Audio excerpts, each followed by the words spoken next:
Hi, I'm Dongshang. Welcome to Digging into China, where we explore China in depth to reveal unique perspectives. Let's begin with a brief recap of the tariff war's progression thus far. On April 5th, the Trump administration initiated a global tariff conflict, increasing the U.S. base tariff to 10% and imposing substantial additional tariffs on 90 countries and regions, effective from April 9th.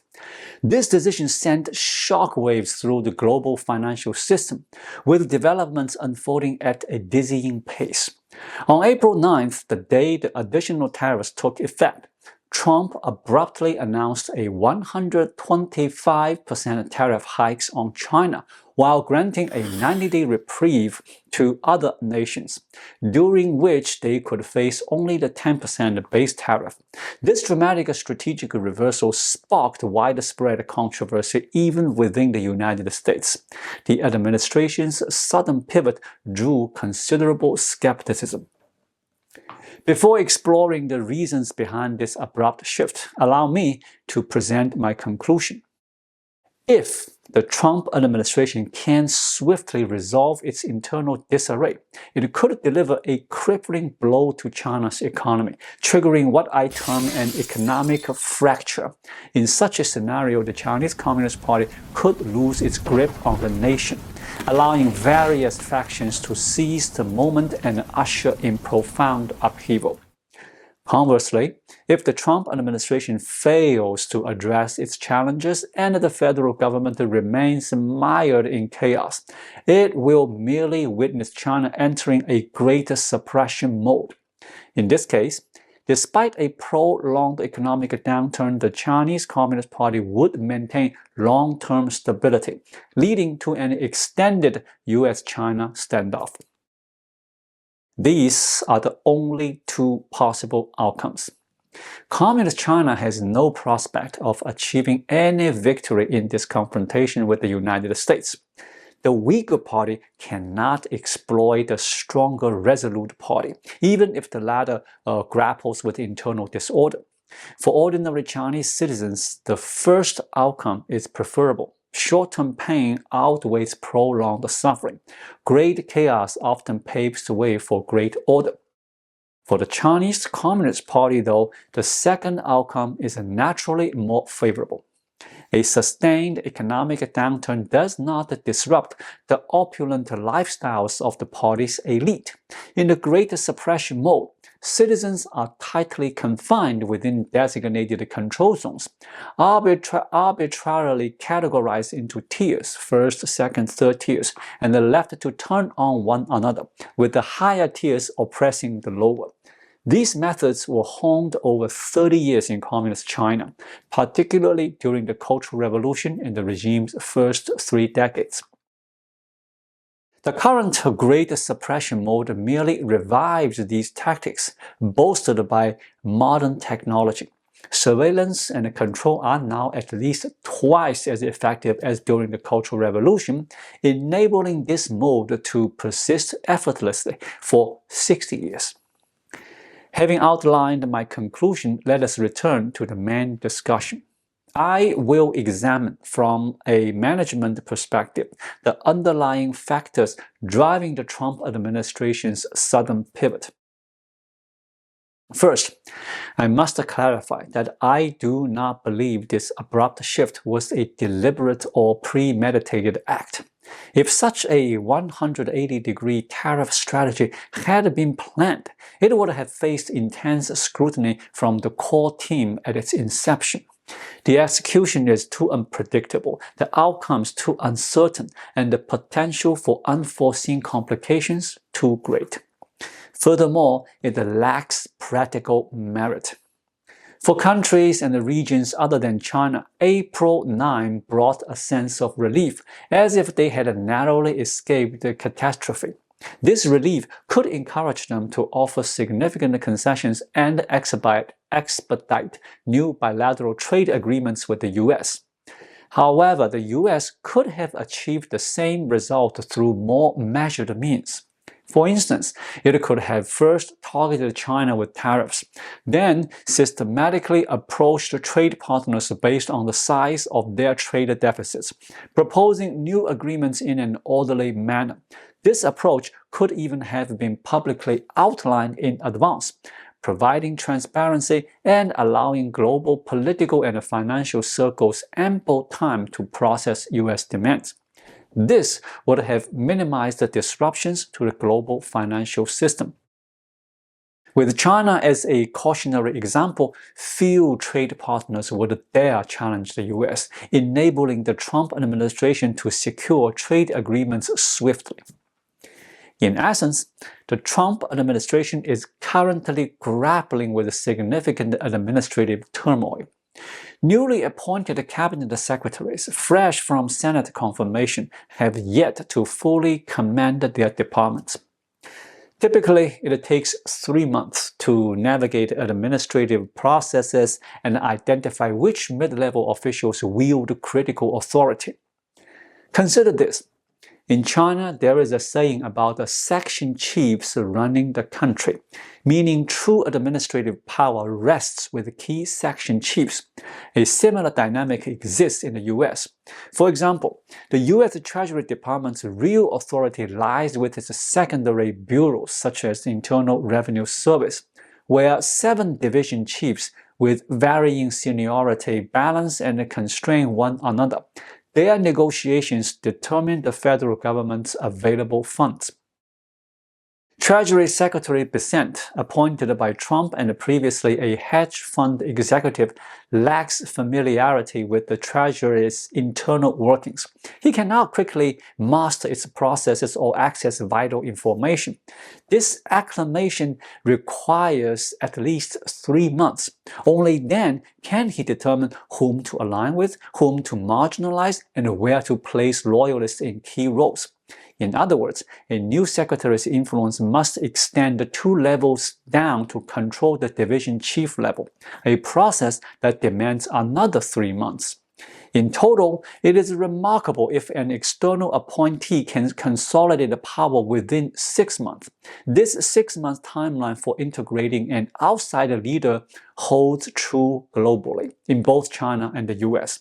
Thus, when an organization appoints an external leader, a 6-month adjustment period is expected. During this time, loyalties shift, opportunists maneuver, and disruptors create trouble. These issues are addressed gradually, allowing the leader to establish a foothold and form a cohesive team. However, if consolidation remains incomplete after 6 months, if disruptors go unpunished and even rally others, then the leader is unlikely to succeed and the organization will remain fragmented. Currently, President Trump assumed office on January 20th, 3 months ago. His cabinet nominees were confirmed by the Senate thereafter, lagging his inauguration by about 2 weeks. This means these secretaries have been in their roles for roughly 2.5 months. In this brief period, even with extensive advisory teams, they could not have gained full control of their departments or fully grasped internal procedures. Conversely, Elon Musk's DOGE initiative launched a thorough administrative audit, uncovering widespread corruption. Nearly every federal department is in disarray, with numerous civil servants dismissed abruptly without the transitions. Let me be clear, such a sweeping audit is essential for a bloated, corruption-plagued federal government. Such decisive action should have taken long ago to address systematic issues. Yet, these purges inevitably sow chaos. Every administrative role, however inefficient or corrupt, was established for a purpose and tied to specific processes. Eliminating these roles necessitates extensive process optimization to restructure authority. This requires secretaries to have complete command of their departments with no blind spots. Regrettably, achieving this demands time, and the time is an inflexible factor in management. No rationale or excuse can circumvent it. For an external leader to solidify their position, 6 months is the minimum, regardless of urgency. Haste only creates vulnerabilities, making it easier for others to exploit weakness and further destabilizing the leader's standing. The performance of U.S. federal departments indicates that secretaries have predictably failed to achieve miracles. Without firm control, no amount of pretense can mask the reality. Initiating a major external conflict such as challenging the world in such an unstable structure is highly imprudent. A trade war of this magnitude demands a seamless coordination among nearly all economy-related federal departments, including the State Department, U.S. Trade Commission, Commerce Department, Treasury, Internal Revenue Service, Customs, Transportation, Labor, Agriculture, Energy, Justice, and more. These departments are currently reeling from Musk's DOGE audit, with significant staff reductions and no new processes established.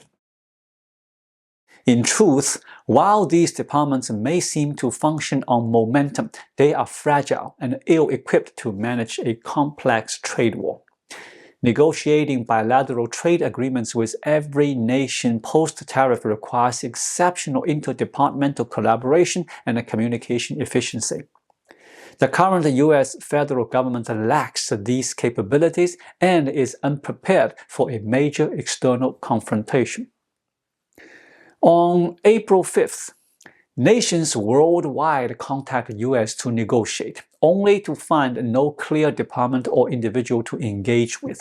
It appears everyone could take responsibility, yet no one truly did.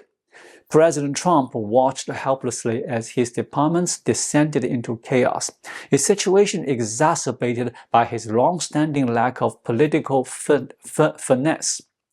Challenging the world before completing internal consolidation was a grave error, requiring no defense. By the afternoon of April 9th, after over 10 hours of turmoil, Trump, under intense cabinet pressure, abandoned the global confrontation. Instead, he focused on China, imposing tariffs solely on China while reverting other nations to the 10% base tariff. This prematurely ignited the U.S. China economic showdown. From this angle, the U.S. China economic conflict arose from a peculiar misunderstanding. Trump's political inexperience and miscalculation inadvertently triggered an early clash. Historically, such twists are common. The world has long anticipated a U.S.-China rupture, but the Trump administration unexpectedly tore away the pretense, initiating the final confrontation. This was unforeseen yet logical. Once the U.S. shifted to U.S.-China confrontation mode, the chaos was swiftly contained. Challenging the world did not serve democratic interests, nor those of many Republicans. However, confronting China, though poorly timed and abrupt, was readily accepted by both parties once underway. Anti-China sentiment is a bipartisan consensus. Whether sooner or later, it was inevitable. Trump's erratic actions merely precipitated the showdown. But now that it's begun, both sides are committed. I'm confident the Democrats will not hinder the U.S.-China showdown. Most federal civil servants are Democrats, and while they might resist Trump's global ambitions, they will fully support his efforts against China. The U.S.-China showdown has commenced, and China has no realistic path to victory. A secondary player with only production capacity cannot compel the primary player, wielding financial power and the world's strongest military, to purchase its goods. China cannot economically dominate the U.S. The greatest controversy emerged on April 11th when U.S. Customs issued guidelines exempting semiconductor-based electronics such as phones and computers from additional tariffs. As only China faces these tariffs, the exemption effectively targets China. Many Chinese citizens rejoiced, believing the U.S. had relented and abandoned the showdown. Their elation was fleeting. On the evening of April 13, as Americans enjoyed their weekend, the U.S. Commerce Secretary clarified that exemption is temporary, lasting 1 to 2 months, and applies only to U.S. firms like Apple and Dell operating in China. Thereafter, they too will face tariffs. This brief window is insufficient for Apple and Dell to relocate production fully. At the best, they can clear existing inventory for export. The U.S. government, now united in its resolve, has shown no leniency even toward American firms in China. Its stance is unequivocal. If Apple and Dell continue producing in China, they will be barred from U.S. markets after 2 months. They can sell to China, and if they cannot, they will absorb the losses. The federal government remains unmoved. This policy adjustment is noteworthy, reflecting a calculated blend of firmness and flexibility. It delivers a sharp rebuke to Apple and Dell, followed by a small fleeting concession. Reject the concession and the consequences are immediate. Accept it and they must promptly relocate production from China. With only 1 to 2 months. There is no room for clever tactics. Only tangible relocation efforts will earn negotiations for an extended exemption to complete the transition. Otherwise, Apple and Dell risk becoming casualties of the U.S. China showdown. This sophisticated approach feels uncharacteristic of the Trump administration, resembling instead the cunning strategies of seasoned Washington Democrats. This suggests bipartisan consensus on the U.S. China showdown. Trump has publicly branded China a hostile trading nation, a term implying profound enmity. Yet, this label faced no opposition in the U.S., even from the most progressive media or steadfast Democrats, who endorsed Trump's depiction of China. This reflects America's current landscape. By initiating the U.S.-China showdown, Trump has adeptly leveraged bipartisan consensus, beginning to mend the partisan divides. If he capitalizes on this opportunity and enlists Democrat support, he could swiftly consolidate internally, achieving the optimal outcome, a fractured Chinese economy descending into social turmoil. In conclusion, the U.S.-China showdown has unfolded at an unexpected moment and in an unusual manner. Once underway, it will profoundly shape every Chinese citizen's life, whether you evade, ignore, disparage, criticize, or mock it. Such actions are futile. Its consequences will swiftly impact every individual in China.